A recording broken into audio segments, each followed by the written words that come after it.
আল্লাহর একজন ওলি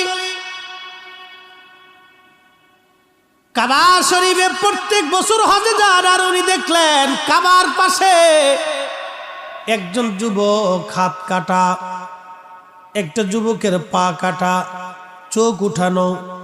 ওই কাবা শরীফের পাশে মাকাম ইব্রাহিমে বসে বসে কাঁদে,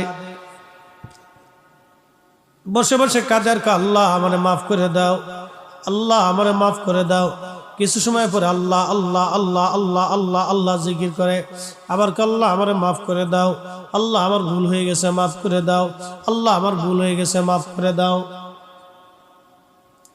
প্রত্যেক বছরে আল্লাহর ওলি হজে যায়, যত সময় মক্কাতে উনি কাটায় তত সময় দেখে মাকাম ইব্রাহিমে বসে বসে আল্লাহ আল্লাহ করে আর খালি মাফ চায় মাফ চায়।